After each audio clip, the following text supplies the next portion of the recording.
right, we are here. I say we, but it's really just me, with my friend Matt Vogl. Thank you for making the time to come and hang out with me for a little bit and talk about whatever it is I think we're going to talk about. We have known each other. How long do you think we've known? You're supposed to let me say thank you for having me on the show. And yes, we have known each other for at least what's the name of the show, by the way? I don't even know, but it doesn't matter. Okay, it's called show to be named. It's called the Teacher Comedian Podcast with Dr. Chris Voss, and I know you're not going to call me that. That's catchy. That's no, I'm not going to call you doctor, but that's all right. I mean, if you want to play that card, go ahead. You know, we can just go at this all day. It's on the screen already, so I've already played it, and it's on all my merch. So perfect. Well, anyway, it is good to be here. So yeah, I don't know if that's true. Both started at Comedy Works, or we're at Comedy Works in the early. Well, I became a regular there late '90s, but early like 2000s ish. That's when we would have first became friends or started knowing each other. And so why don't you explain a little bit about how you got into comedy and how you got going back in those days? So I have the weirdest life, just, you know, generally, but my path to comedy was equally as strange. It started out when I was in middle school, and my friend Blake and I started a juggling act in St. Louis, Missouri, called Perpetual Motion. We wore white jeans, white shirts, red suspenders, and bow ties. I kid you not, Chris.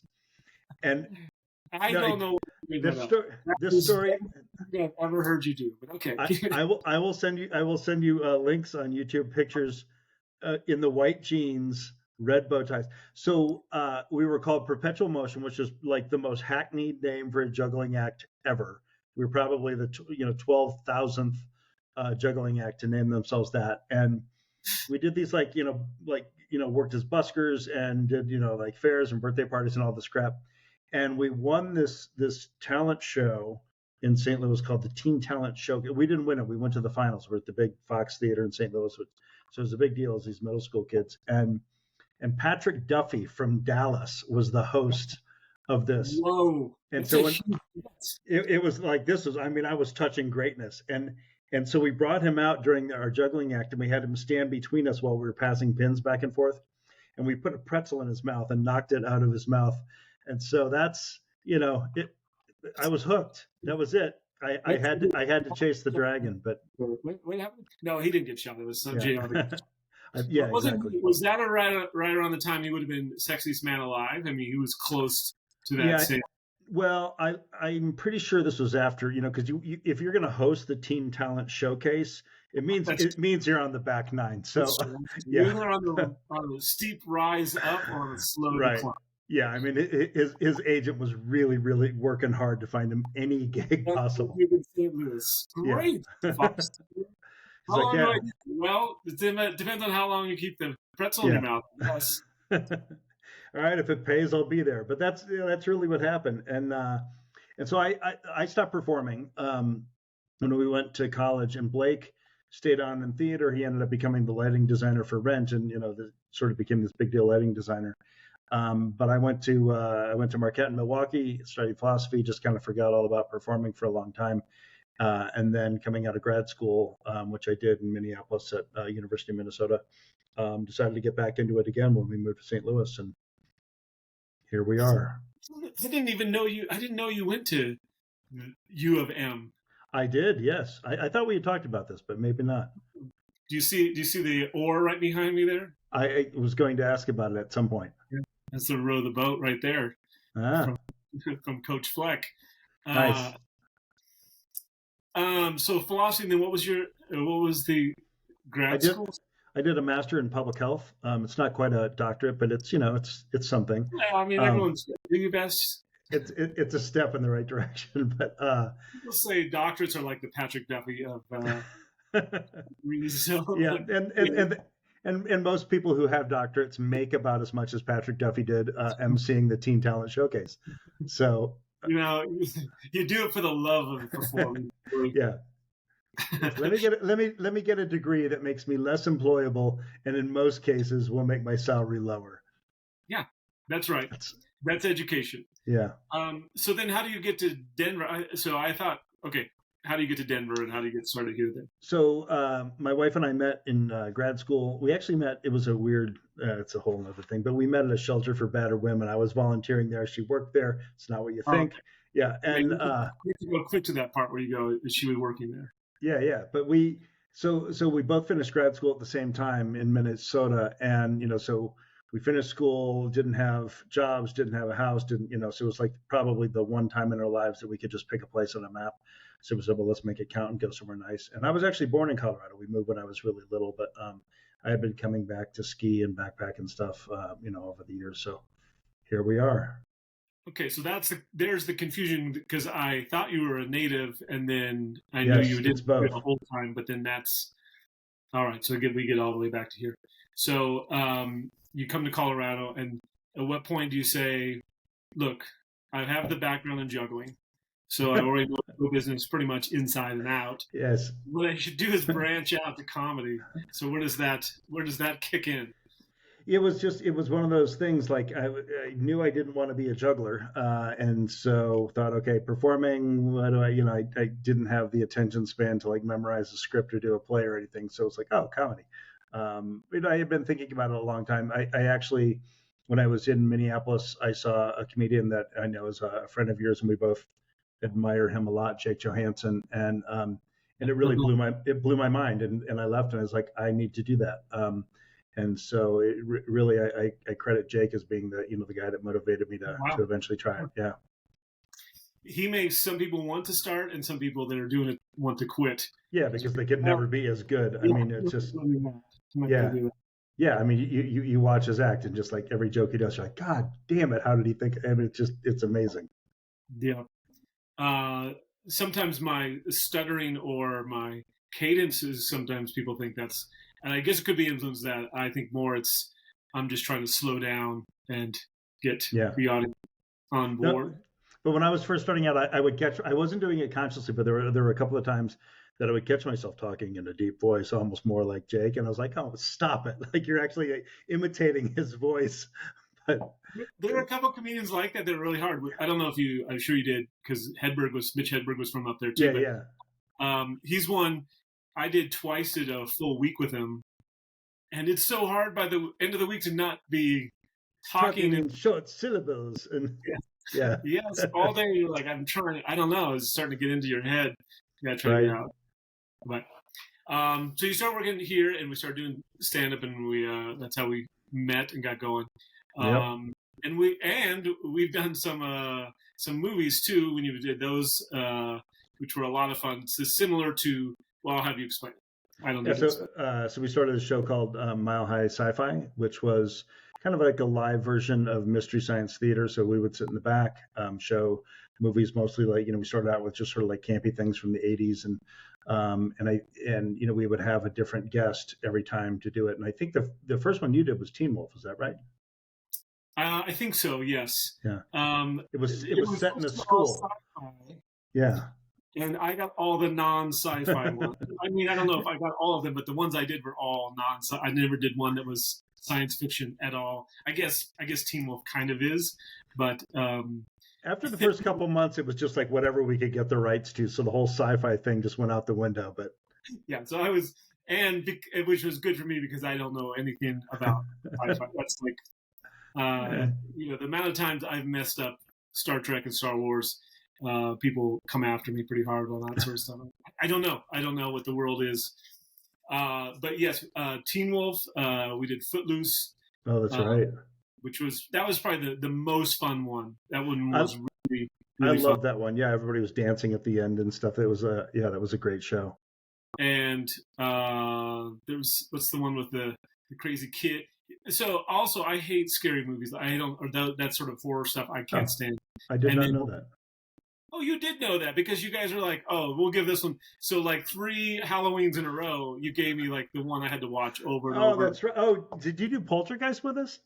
Not Poltergeist. What's the little kid, Damien? Not The Exorcist. The Omen, yeah. That's right. I forgot. Watched a bunch of times, and I'm like, oh, this is so odd. I forgot all about that. That's great. And there was was one other one that was not, he doesn't say Beetlejuice, but he says, we gotta say it three, Candyman. Candyman. Yeah, I didn't do that one. I think you and Harrison did that with Um, I don't know somebody else. But Things were there like, why am I doing this? I don't want to yeah, watch this. I want to watch it once, but much well 7 times. That that's was a awesome. great show. Those were a lot of fun, and they were really. I miss that show so much, because I mean, you know how it is. Like with stand up, I mean, you might be working in a new, 5 minutes every month or something, and this forces us to write an entirely new show every single month. A good portion of it was ad lib, but most of it was scripted, and we would do the sound cues and everything, and just to be able to create something. I mean, like from a cost benefit standpoint, it was the worst, dumbest thing I've ever done, because by the time it was done, we made about 8 cents an hour because we put so much time into it. And we spent like all the money on props for the next step. I was just like, we were ridiculous about it. We don't have a dime to show for it. But yeah, it was such a fun thing. Yeah, I remember I would get paid, but I would think about how many nights I gave up Yeah. prior to that to ever have gotten like, wait, so I mean, okay. And it was a lot of fun. I loved it. It was also one of the few experiences I've had where I got to write with other people, because that's the other thing you don't do too much in stand up, is you don't spend a lot of time. Some people do, but I don't spend a lot of time writing with someone else. So this was fun to write with. Yeah. I miss that show so much, and I've tried a number of different times, to see if there were ways that we can resurrect it and keep running into roadblocks, because the film studios have really clamped down on that kind of thing. And I still, I'm determined to find a way to take another run at it, because it was just so much fun. Yeah. And I wonder if the strikes will help or hurt that. I don't know. Oh yeah, it's a good question. Because I may owe some people some of my $18 may need to go back to some actors. That's right. Somewhere back. Who knows? I'll put some money aside as in a fund, just in case. So we were in that kind of world, and then you kind of diverged. We don't need to go all that, but you went into a different route for a while. And so tell us how you got part of. I had always been sort of living this double life, because I was very passionate about what I was doing, so I was in public health, and I really did have this drive, like I wanted to help people, and you can, I mean, it sounds funny when you say it, but I really did want to contribute. I wanted what I did during the week to count for something and to mean something, and but I also love telling jokes, and so I would kept my day job. Thankfully I'm bipolar, so I got by on very little sleep, because I just never slept. And so I would, go out to the open mics on, on Tuesday, and then, have other shows. And then if I traveled on, the weekends, I would take off early from work. And, thankfully I worked for the state, so I had a lot of vacation, and then, be gone the weekend and come back. And, I mean, it was crazy balancing the two, but I really didn't want to give either of them up. And so you would say then you were like in perpetual motion. Is that what you would say? You son of a bitch. Is that how you would describe it? You just brought me onto this damn thing to ambush me with my. No, I didn't even know that until you said it. I thought you knew it. If I knew that you didn't know, I wouldn't have brought it up. But I remember. Yeah, wait till I send you the video. You're gonna lose your shit. But yeah. Please don't, because then I'll be obliged to watch it. Yeah. We'll put it in anyway. So you're doing all of those things at the same time, which is that sort of hustle that some people do at the beginning and some people do it the entire time. Right, and I did it for many years, and then and I was balancing both of them and doing reasonably well at both, but it's hard to to be really great at two simultaneous careers, and I just got to this point where my brain decided to make the decision for me, and I mentally just fell apart. And so I mentioned I had bipolar, and my mental health just went down the tubes because I had not been taking care of it. And I ended up making a suicide attempt, and then I really pulled back from comedy because I knew that I needed to be able to get my health under control. At the time, I was drinking way too much and things like that, and I still continued to try to balance it. But then one night I was working down at the Comedy Works at the South Club, and I had it was a Saturday night. I had I think it was 3 shows with Jimmy Fallon. He was before he had his first late show, and he was touring with this writer and working on new material and things, and had like the three best shows I had ever had. I mean, he brought these amazing crowds, and I was driving home that night and was stuck in traffic on I-25, and I just thought, I've kind of done everything I can do with comedy short of quitting my day job, that I've worked with, the people that I've wanted to work with. I've done the whole one-nighter thing, going across and doing those, shit rooms everywhere. I've worked clubs, but really the next step for me was to quit my job and to go see if I could do comedy full time. And when you get to that point, you really have to look at the rest of your life. I was trying to get my mental health under control. I had a kid, and I had a day job that I really liked and was pretty passionate about. And I thought, if I just keep doing what I've been doing, I'm just going to end up I'm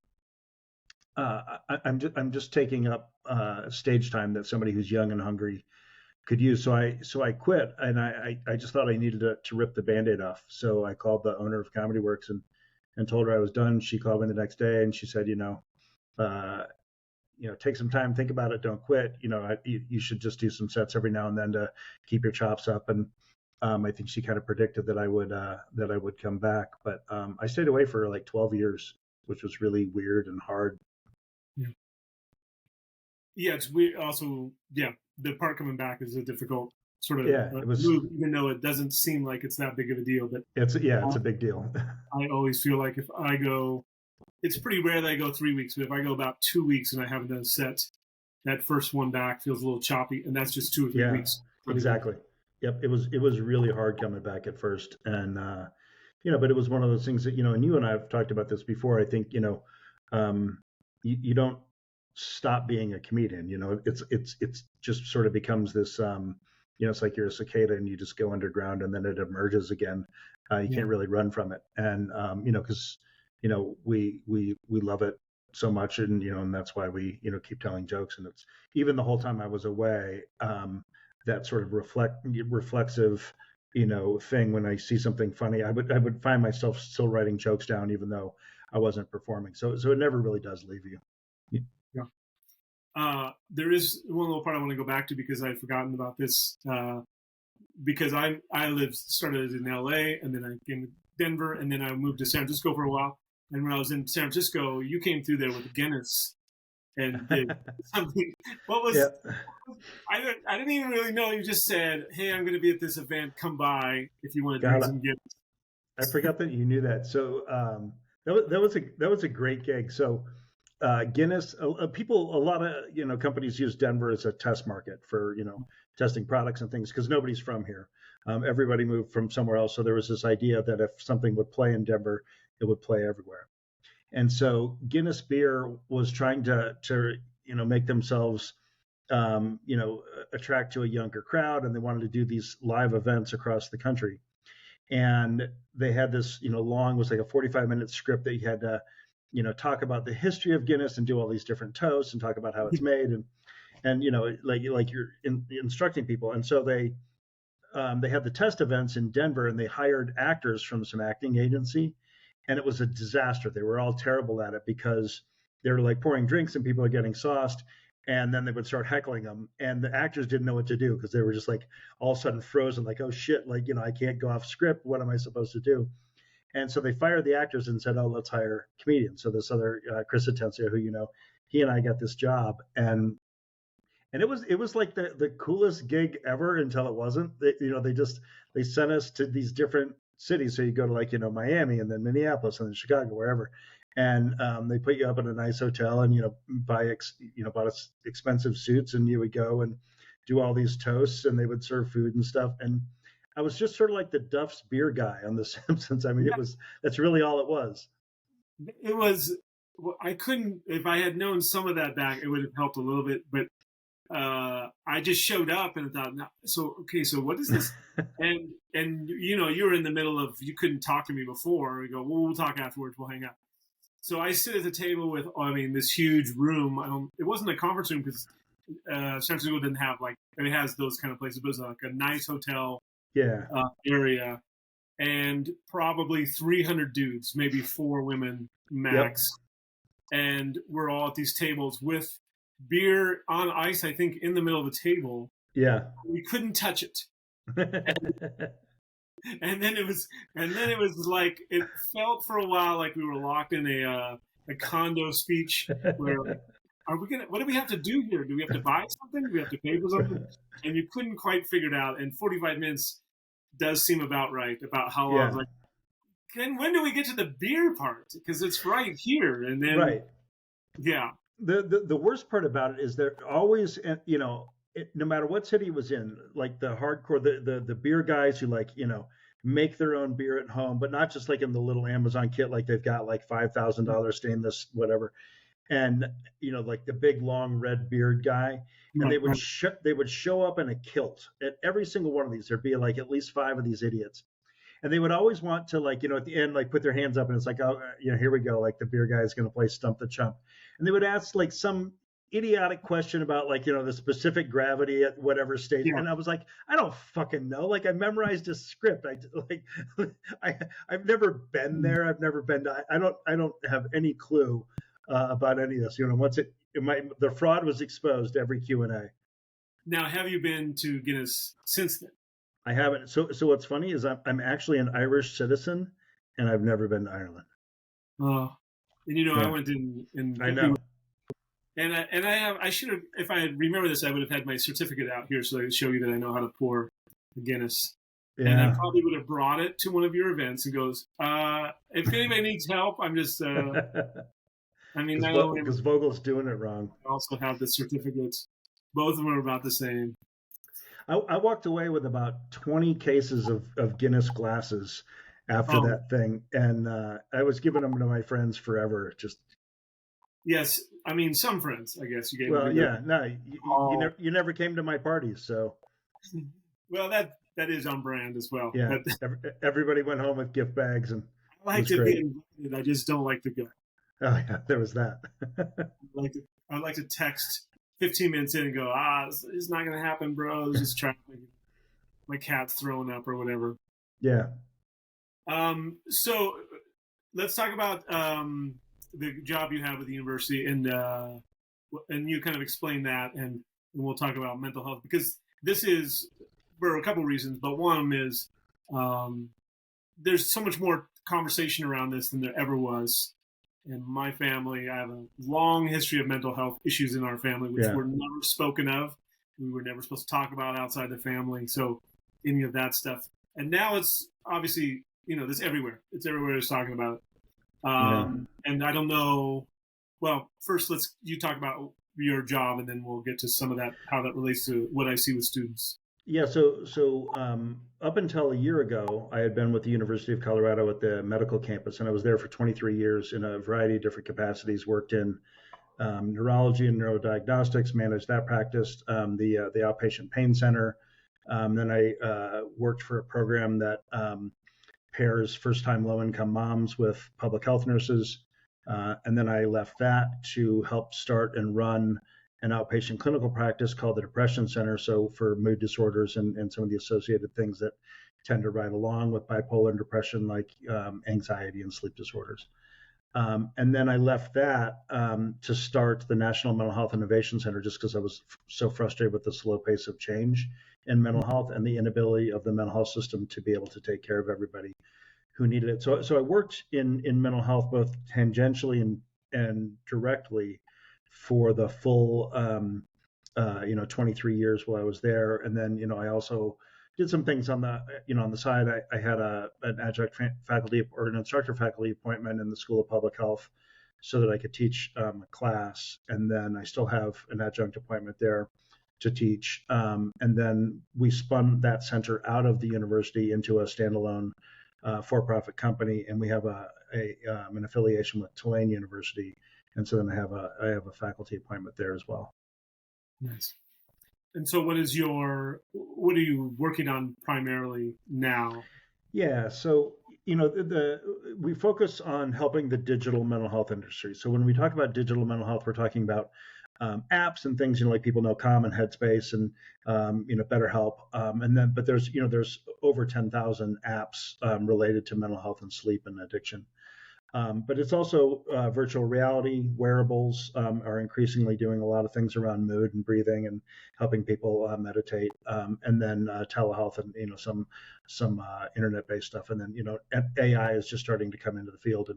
And so what we do at our company, and previously what we did at CU, is to work alongside those startups to help them improve their products, to help them do evaluations and clinical trials, learning about the efficacy of them, figuring out what's the best way to implement them. There's a lot of things, great health interventions that end up failing because people implement them the wrong way. So we do a lot with that too. And so when you were teaching, were you teaching? You weren't teaching like general students. You were teaching people who were also going into mental health or to public health, or what? Yeah, Who were students yeah. primarily? So I was teaching in the Graduate School of Public Health, and Colorado has it's an interesting setup. Our School of Public Health is actually it's a consortium of University of Colorado, Colorado State University, and University of Northern Colorado in Greeley, and so the three schools pull together to run the School of Public Health. So I teach in the master's program, and it's actually a class on mental health and technology. So just analogous to what I'm doing in the rest of the work. But it's interesting because the idea of public health or mental health rather as a public health issue is still a relatively new idea. I mean, there's something along the lines of 153 different schools of public health that have a focus in cardiovascular disease. There's less than 10 that have a focus on mental health because the idea of mental health is always just focused on how do we take care of the individual patient rather than a public health approach of how do we look at the mental health of a whole population, a community, and a school, an employer, whatever it might be. So yeah, that's interesting on the macro level then to think about that, because that is how you normally would think about it, is an individual has some mental Right. health issues, but I wonder what are some of those. Well, let's just say for school, because now I'm thinking selfishly for Yeah. myself. But the way I set up my classroom, the way I set up the school, and the way things are run, how are those kind of things? How do they have an effect on mental health? Do you think? They have a huge effect. I mean, because going back to what I was saying before, if we only focus on kind of taking care of one person at a time, that might work in some areas of medicine, like for example, primary care. So I'll explain why that works in primary care and why it doesn't in mental health, and why then we need to look at it on a population level. So in primary care, if I hire Chris to come be a provider in my internal medicine practice, and let's say I'm paying you $200,000 a year, you might be seeing each of your patients for 15 minutes, maybe 3 times a year, or maybe one 30-minute visit when they come in for the annual physical. But so when I hire you, that's going to get me almost 2,500 new additional patients in capacity that I can bring into that practice. That's how many you could have in your caseload once you're up and running. If you were a psychiatrist and I'm paying you the same salary, you're seeing your patients for an hour a week, half hour a week, maybe an hour every other week, something like that. But you're seeing people really often, and then that duration can be months. And so at that same salary, I'm getting about 300, 350 new patients in capacity. So the math in mental health never ever works because it's inefficient, which is, it's not a knock on mental health providers, just that the nature of that treatment. So when you look at schools where, we know, especially after COVID, the demand for and the need for services for youth and adolescents, like for everybody else, has skyrocketed. Their suicide attempts are up. Their suicide completions are up. Anxiety disorders are through the roof, because of all the pressures on these kids. So if there's no way that we can ever hire enough therapists and psychiatrists to take care of this skyrocketing number of kids that need help. So you have to say, okay, how can we make the classroom more healthy? How can we, what can we do to help make their family environments more healthy and more conducive, to, lowering the overall affect and helping these kids be able to do things like, bounce back from failure and learn how to meditate. And, you can't prevent all mental illness, but we can certainly prevent a lot of it, by doing those things at a population level. And that's the only way. I'm just, deeply convinced of that. That's the only way we're ever going to be able to meet the need, is if we start focusing upstream and try to keep people who are well from getting sick, and the people who are sick figuring out other ways to take care of most of them that don't involve seeing a therapist or a psychiatrist, so that those who are really, really sick and need that high level of care can get into it. I don't know if I That's answered that question at all. If I was just, I'm sort of stunned by it, but yeah, also completely fascinated by, as I'm now running ahead in my mind about what because we're just about to start school this next week, yeah, and so I've always tried to set up my classroom a certain way. When I say set up, I don't mean physically, but the whole like mood and everything that goes along with that in my conversation with students. And I'm wondering what innovative things people are doing. So the meditation, I did a version of that which just turned into nap time kind of, but yeah, which doesn't bother me either way. But yeah. That's not bad. what are some of the innovations that are happening then in that field? I mean, that are you're seeing some positive effects? Totally. Yeah. There's a number of things, and I mean, you said meditation, and I, meditation is the super drug, right? I mean, it's been studied, for decades and decades and decades. We know it works. We know it's effective for a whole variety of things. That it can help with anxiety or stress. It can help with depression. It can help improve your physical health. It helps improve your sleep. It's like this wonder drug, and it's free. And there's a lot of different ways. People are intimidated by it, or they think that it's all, that you say meditation, and they think, oh, it's going to be this hippy dippy thing, with some guy from Boulder with a ponytail and, burning sage. And I mean, it can be that, but it doesn't have to be. Even just like simple box breathing. And so, I think you're increasingly seeing a lot of teachers who will start class. At my organization, we would start meetings very often. Just say, okay, we're going to take 2 minutes. We're just going to breathe. We're going to get focused. And I hear this all the time for teachers who are saying, yeah, we really see a difference when we do this with our students. Or they might have something like virtual reality or something that's app based for the kids who are having a conduct problem, and and maybe they're just they're losing it on this particular day. Say, okay, go ahead, go to whatever area we've designated, not as a punishment, but more as a just help yourself, come back to center, and and refocus and reset. So I think meditation is the biggest one. I'm such a huge proponent of it, and there's so many different ways to integrate it into schools. It's great for the teachers, frankly. But there's also some really cool things, like with ADHD. There's this company from China, and they operate out of I think it's Los Angeles now, and they have a platform for ADHD. And you go in virtual reality, and so you're sitting in a classroom. You've got kids all around you that you can see, and up on the board where the teacher is, there are readings that might be scrolling down that you have to read, or is flashing up different math problems, different academic tasks. And you can gradually start to add more in the way of external stimuli. So you can have like a fire truck goes by out the window, or the principal comes into the classroom, the kids next to you start whispering, or somebody's passing a note, paper airplane, whatever it might be.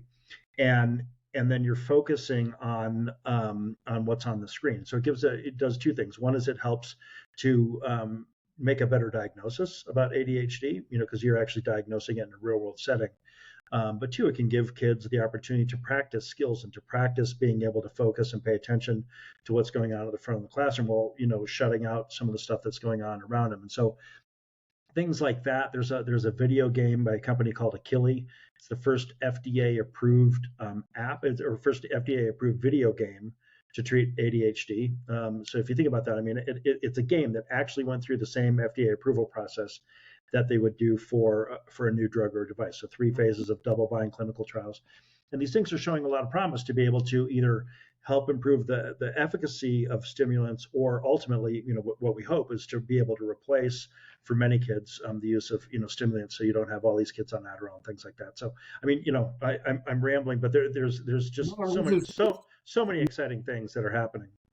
And also counter to what probably most teachers experience, which is technology is usually the one that's driving so much of the anxiety, or Right. at least feels that way. I don't know. I won't say that's anecdotally. It feels that way. That so much of that. I say this all the time when people are talking about, if they ever make some comment about how kids have it easy today, I say it's the hardest time to be a young person ever, and I would not want to do it. I could never do it. My students so much, and I think I don't want to live in that world that they're in, because luckily got to grow up and be out of that age before everything was so intense. Exactly. And I, like, I'm keenly aware of the irony that in working in mental health technology, that the technology is oftentimes the reason that we need to be able Yeah. to develop mental health technology. I know it's ironic. I'm not one of these people that is just a total tech cheerleader. I mean, I have my own kids. I worry about the amount of time that they're on it. I see the pressures on Snapchat and what these kids go through, and it is horrifying. But at the same time, you also look at the fact that every single person, every kid is carrying around a smartphone. And you have to look at that and say it's an opportunity. And so it's like, if they all have it with them, it's all the Yeah. time. What can we do to meet them there, to be able to engage and help them, promote their mental well-being? And it's not an easy task. And a lot of companies are trying it. A lot of them have failed. But I think that's the ultimate, goal. So for example, can we make use of peer support? So for kids who are, having a friend who's suicidal, it's pretty great that they can have a smartphone in their hands to be able to get on the suicide prevention lifeline, to start texting with somebody right away. And thank God that resource is there, because a lot of kids have had their lives saved because of that. So it really is just such a double-edged sword. Well, yeah, if one of the options was that we eliminated phones, that we could have the conversation. But the thing is, that's what we have to go. That's not happening. We're not going forward. So we're here now, and so there's no reason to spend a lot of time saying, well, we need to get rid of the phone. Well, that's not going to happen. So you can ask them, even, the struggle I've had, as we all have had, trying to figure out how do you have them with phones in the classroom while you're trying to teach, is a whole thing by itself. And each school and each teacher is battling that, as every parent is when they're at dinner and everything else too. So and now you've got AI on top of it. It's like, so I can't even imagine, as a teacher, like, what the hell do you do with Chat GPT? And that's yes, the last 6 months though, those conversations have picked up dramatically, and I don't think it's too. It is different than other ones because it's faster and all that stuff, but I can recall, Cliff Notes were a big deal for some people a long time ago. So you had to counter that with something. I mean, there are things you're always having to try to stay ahead. I don't know. Remember in the back of Rolling Stone, there were the ads, and it was like term paper assistance and just a phone number, and like you could call and like presumably get somebody that needs, and they would, to write a term paper on, you say, oh, I need a paper on, Catcher in the Rye or whatever. And now, that was like scandalous back then. But say those same words you just said into your phone, and it's already written. Be emailed a PDF 5 minutes later. Right. I wasn't one of those that did. I always felt, maybe in my own arrogance, I could write well enough, better than anyone else, that I was going to write it. But did I read the material? Probably not. I probably got a version of something and then wrote it because I wanted to be in my words, but didn't do the other part. So, we're always chasing that. We're always chasing that. I mean, is there a kid in the world? I actually don't think anybody in the history of the world ever actually read Wuthering Heights. I think it was just, we sort of knew it was there. There was like the one. I have a huge Wuthering Heights fan group that follows it, so I would like to not go too deep into that. My apologies to your audience. Yeah. When I've said this before, so it's not it, but the first time I taught Catcher in the Rye, I had not read it. Oh, really? So I'm teaching students, and I'm maybe a chapter ahead of them. And I had a student go, "Does he die at the end?" I'm like, "Come on, let's not ruin it for everybody. Let's find out." Oh shit, does he die? Together. Let's not jump that far ahead. So I'm also aware of what's going on. Now, part of you kind of mentioned this earlier when you're talking about the Guinness thing. This is why I feel like being stand-up is so valuable to being a teacher, which is in those moments I know I can think. It's like improv, so I'm going to just make totally. This is a heckle from there. I got you, and you just got to roll with it. and I'm constantly thinking about how I can present it for the whole group. Where does comedy, your training in comedy and your history in that, one, help with mental health in general, I guess, but also specifically some of the jobs that you've done or how you go about your job?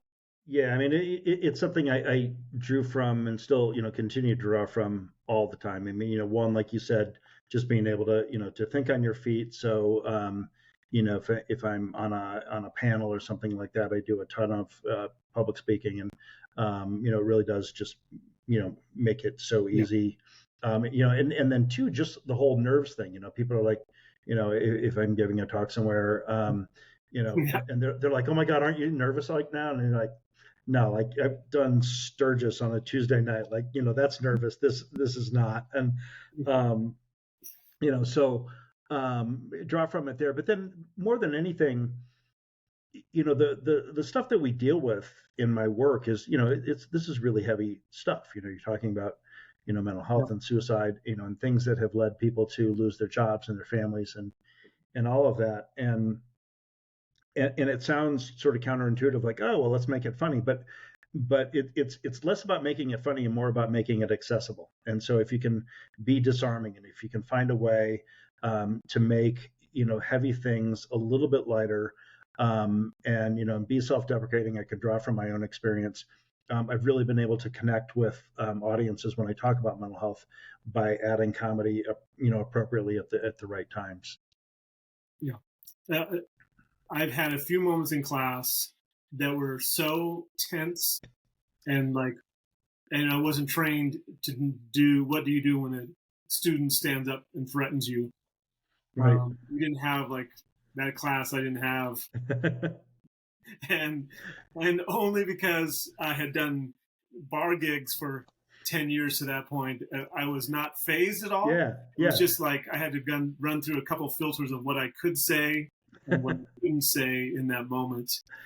But also, do you think that most comedians have mental health issues, or is that just sort of the perception that we do? No, I think it's true. I mean, yeah. I mean, don't you? Um, I don't know if they have mental health. Chris, come No, on. I think they're a little bit crazy, but I also would say that they probably, I guess they maybe second generational, because for me, and I don't want to disparage my family too much, but I've talked about my dad here and there, and he's no longer with us, so he logged off a few minutes ago.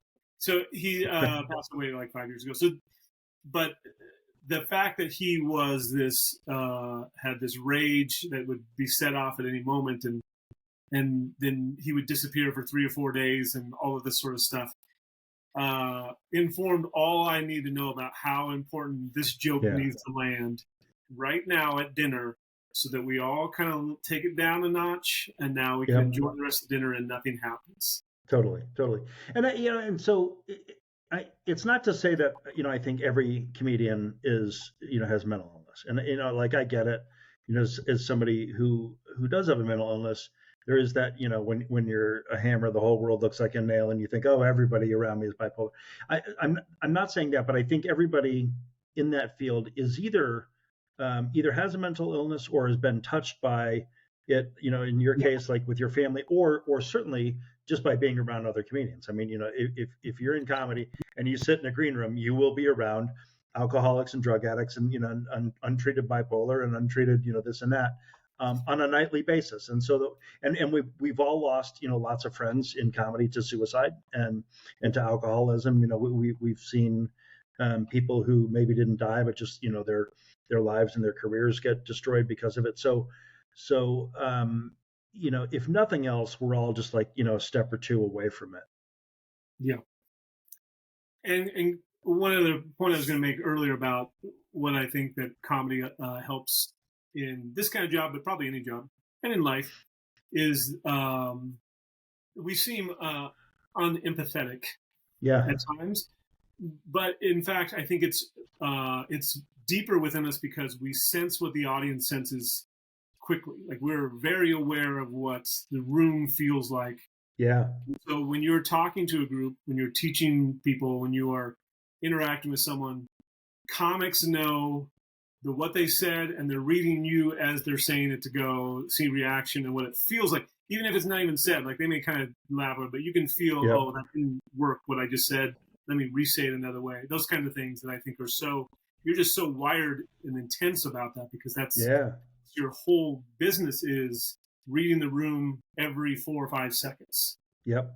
And you also, at least for me, I'm guessing you have the same thing. Like, we've become really good at evaluating ourselves. You know, I think there's so many people who are, you know, doing public speaking or teaching or things, and they're almost oblivious to like how they just did. And you know, and we've become really practiced at coming off stage and saying, okay, yeah, I know exactly what worked, what didn't. You're already, you're not even to the green room yet, and you're thinking about what you would have done differently.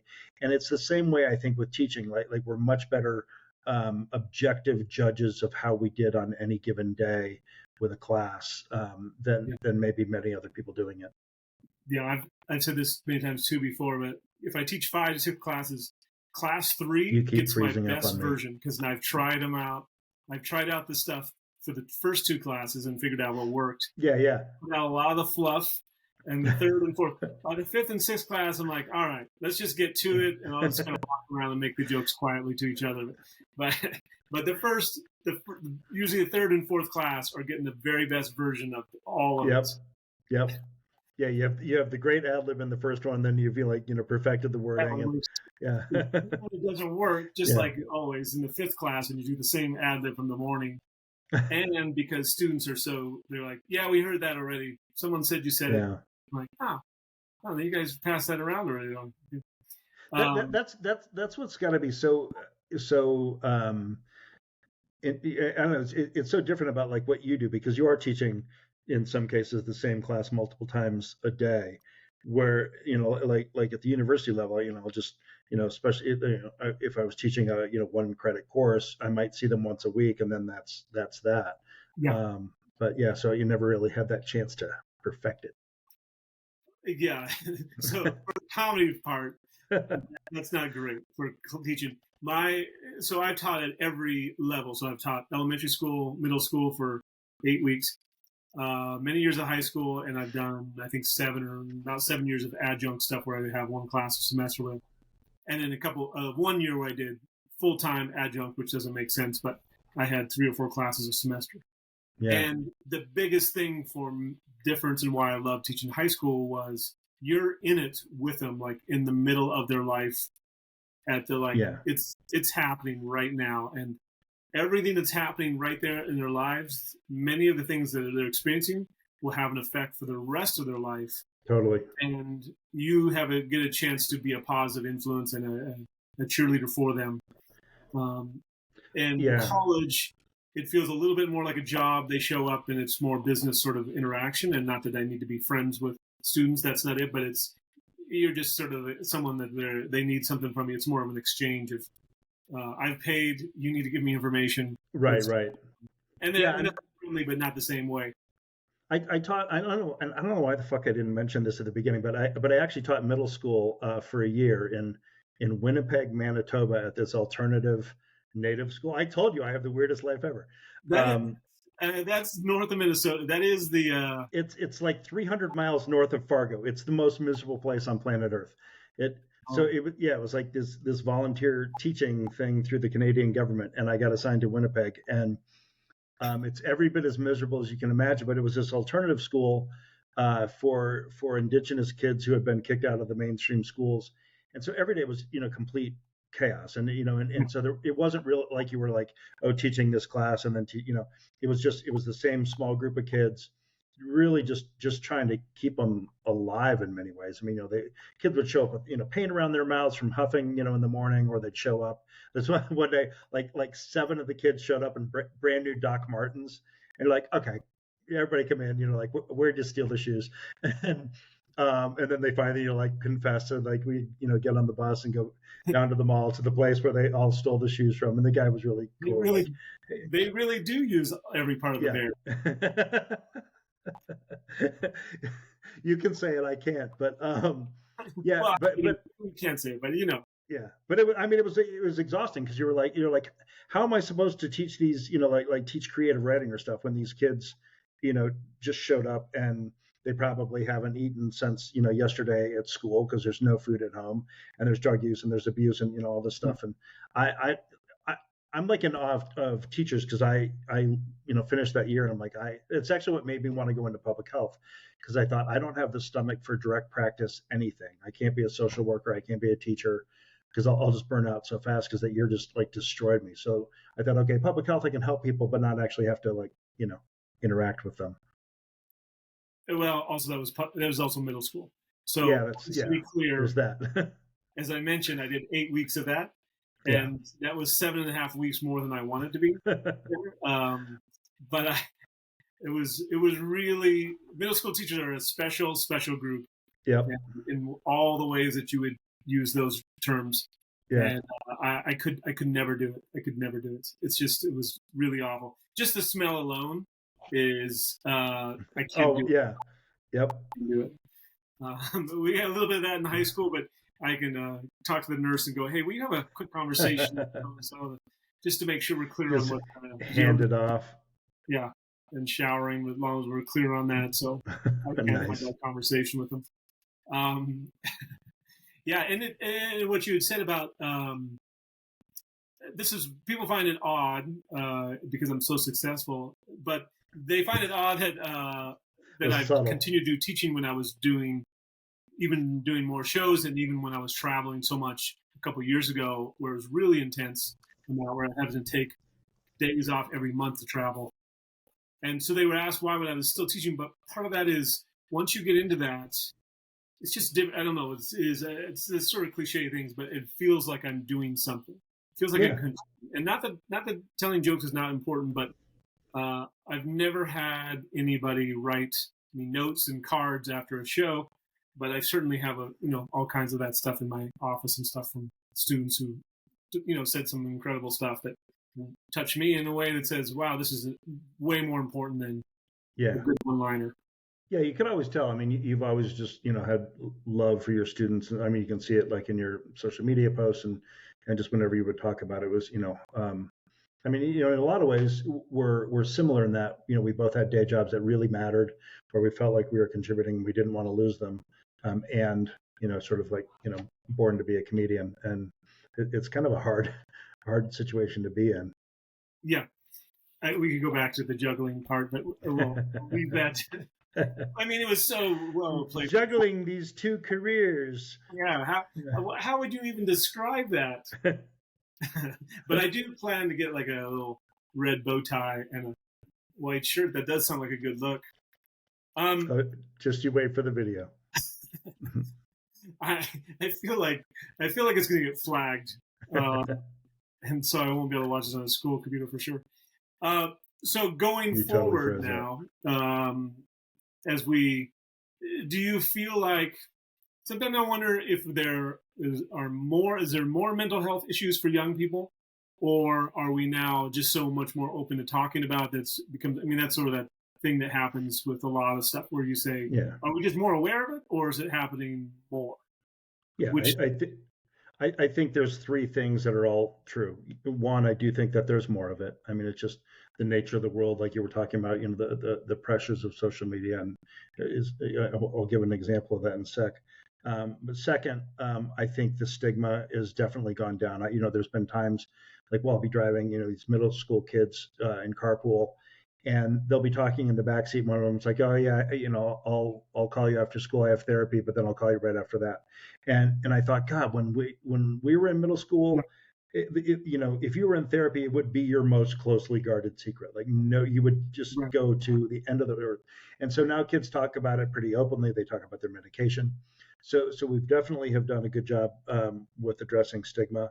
And then we're also better at picking it up. And, there's a lot of kids who, just got written off as weirdos that now they say, oh, they actually have a diagnosis and there's a diagnosable condition, and we're better at picking up on those things. And so when you put those three things together, that's what I was talking about, where there's a huge demand. But when you think about the pressures, like, my favorite example, I like the most fucked up thing that's ever been invented for, in terms of kids' mental health is the map feature on Snapchat. And I don't know if I don't use Snapchat, but my older son did. But there's this feature where you can see on a map and you see where all your friends are, and so you Yeah. can be like, oh, Chris is in Spain and so and so.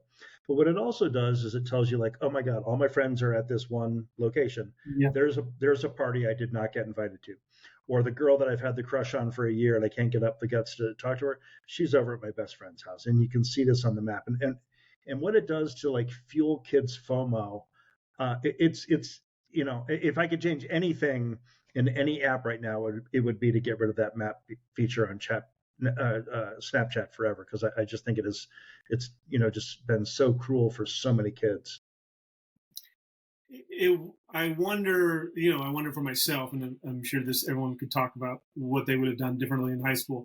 But for me, I spent 2 to 3 to 4 hours a night shooting baskets, so that I become a better shooter, because I wanted to get a college scholarship to play basketball. I had no idea there were parties going on. I had no idea where they were. I didn't know who was there. I didn't know any of that stuff.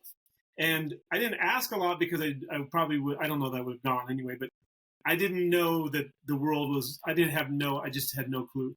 I just knew in my little world, I can either hang out in the house and read or something, or I can go across the street to the courts and I can play basketball till midnight or something. Yeah. And only found out years later about all the parties. Basically the 10-year class reunion. You hear all these sort of go, "Wow, that was going on." I didn't know. Oh yeah, it's like right down the street from your house. You didn't know that? No, I did not. I went to a ton of parties, many weekends, like 2 parties in one weekend, but it was because I was juggling at a little kid's birthday party. Yeah, you were performing. I made balloon animals too. I don't know if I mentioned that, but that was another thing that happened. Snakes. Yeah. I like to raise the curtain slowly. Yeah, no snakes. That was Steve Gaston. No, but yeah.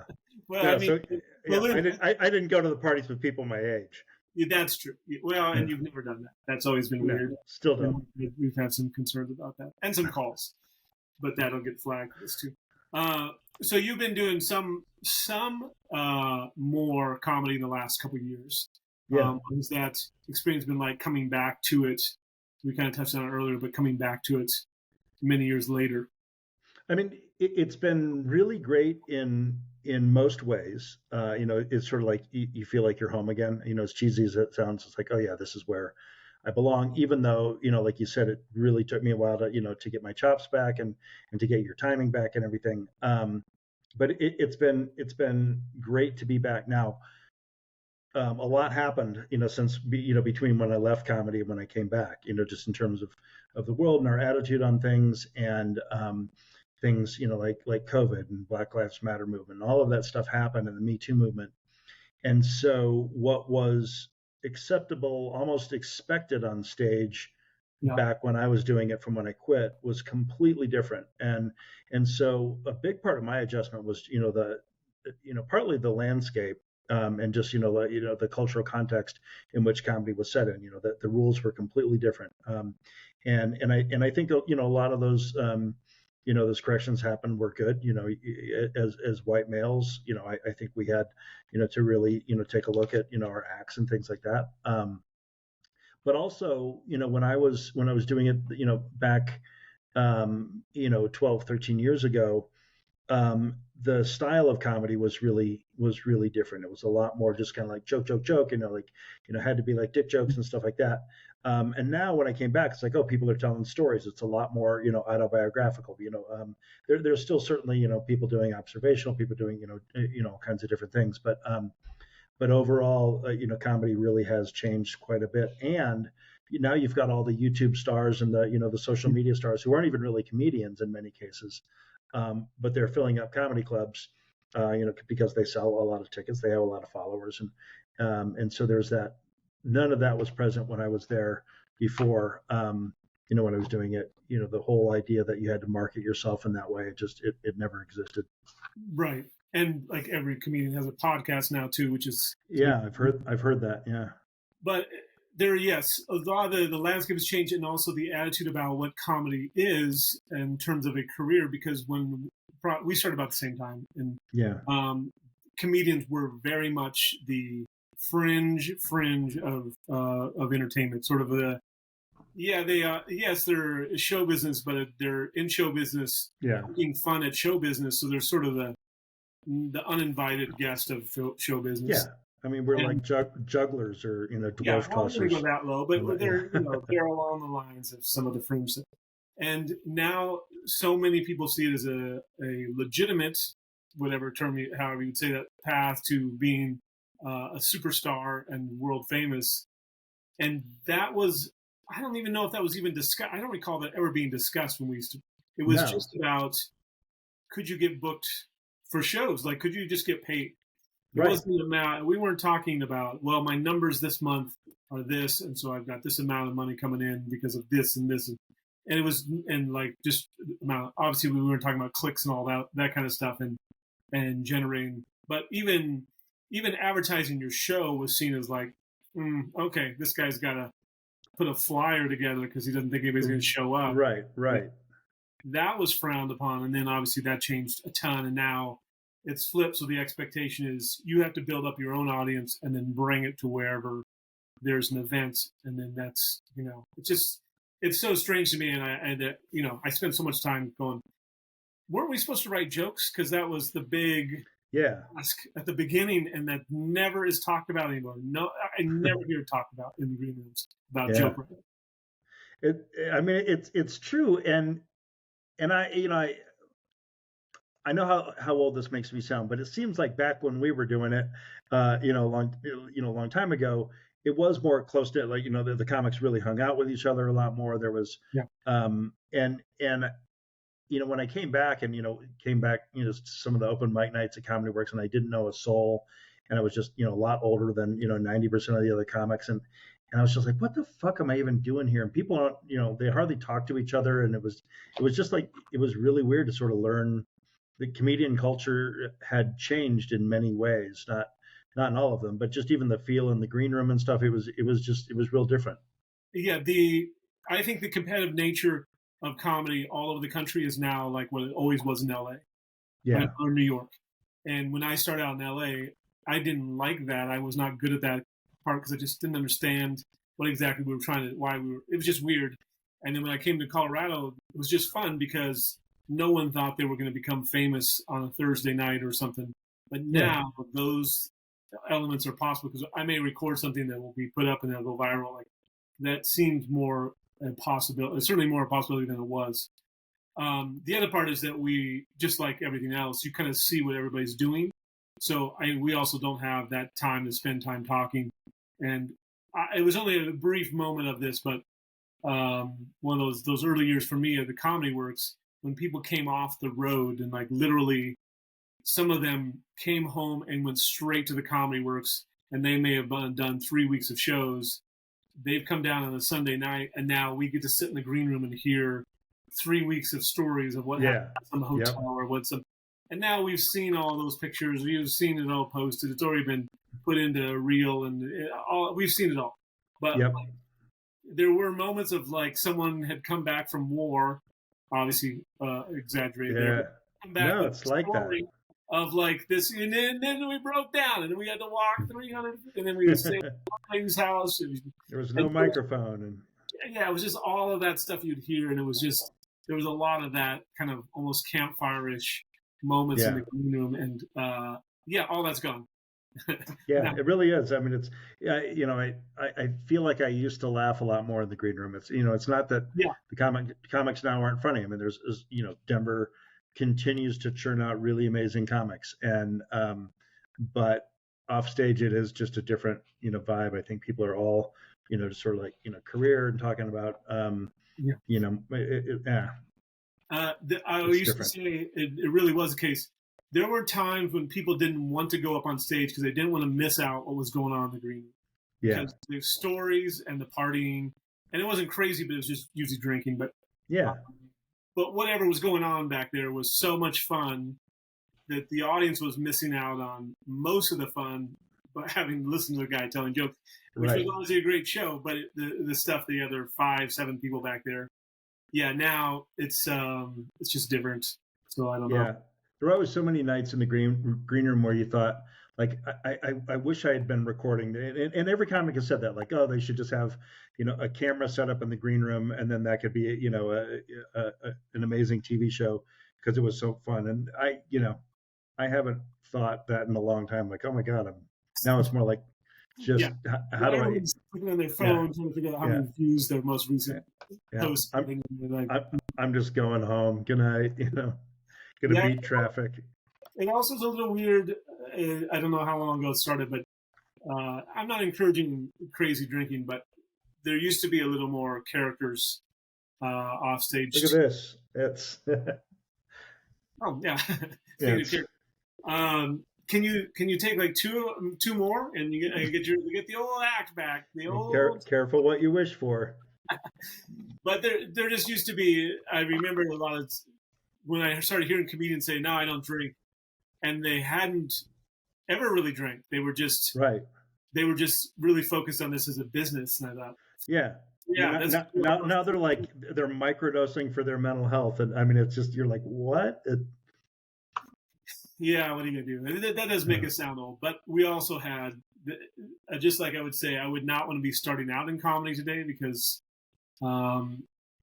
it's fine and it's still fun, but they missed a whole couple of generations of some really really fun, crazy things. Yep. But they will also be millionaires in the next 6 months, and I will still be doing my little gigs here and there. Right. So, hey, I've kept you for a long time. I appreciate your time, and I know that you got a busy life, juggling a lot of things. I'm not keep going back to it. I apologize, but I'm not gonna perform at your birthday party. The answer is an emphatic no. I got a big one coming up, so right. we have a band. And do you have the 50th? Is that? Yeah, we just need an opening act before the band. That would be all right. I'll start working on the balloon animals and finding that little tiny shirt that you're going to try to do into because I require you to wear the exact same shirt. It's going to be the same. Yeah, that would not be a pretty picture. I in high school I think I weighed like 110 pounds, and now I'm morbidly obese, and it's just like what happened? But well, I know what happened. Yeah, what could it possibly be, Matt? Yeah, comedy green rooms, maybe excessive drinking for however. Yeah, that'll be. Maybe we haven't switched the food too much though. That part still seems to be the same, fried stuff and whatever. But anyway, Matt, thank you so much for taking time to talk with me. No, thank you. This is a blast. We are good buddies. We'll remain good friends after this, which is nice. That was one of my goals, was to stay friends after the making you come on and talk about this. And we'll see you down at the club. We'll hang out in the green room. Let's just start telling stories. Let's do it. What the young people do is they just clear out. They'll get up and leave is what they'll do. Yeah. They go, I gotta go get some coconut water. This is not what I want to be part of. Yeah. All right. Thanks, buddy. See you later. Thanks. Let's hit it, 6 people. What in the hell is this episode about? Maybe I need a pretzel in my mouth. Tommy Kramer's jersey, Coach Flex, or a comedian's a cicada. Are you sure? Matt is bipolar. Chris is Dr. Voss. Matt's last name is Vogl. He leaves the E off. Chris hates scary movies from start to finish. And if you wear a kilt, you probably love Guinness. Winnipeg's no fun, no matter the season. Doctorates are the Patrick Duffy of reason. New Doc Martens, stolen from who knows where. Don't worry, they use every part of the bear. Why does Chris teach? One thing you should know, he doesn't get thank you notes after comedy shows. Showering with moms was said who knows why. Let's not forget Mile High Sci-Fi. Therapy's not for weirdos. Middle school teachers are heroes. No one has ever read Wuthering Heights or probably done Sturgis on a Tuesday night. I hope you heard Chris confess.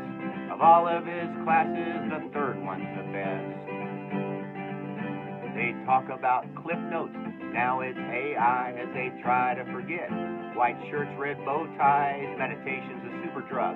The FDA now has apps. I'm all for whatever leads me to naps. The comedy green room was always quite fun. I imagine box breathing was probably not done. Chris never went to parties, boy that's a surprise. Maybe he should have given juggling a try. Comedy is different, not like the old days when you had to write jokes if you wanted to get paid. Now comics microdose for their mental health. Why can't they just drink like everyone else? You know, like I'm doing. Therapy's not for weirdos. Middle school teachers are heroes. Sorry about my voice.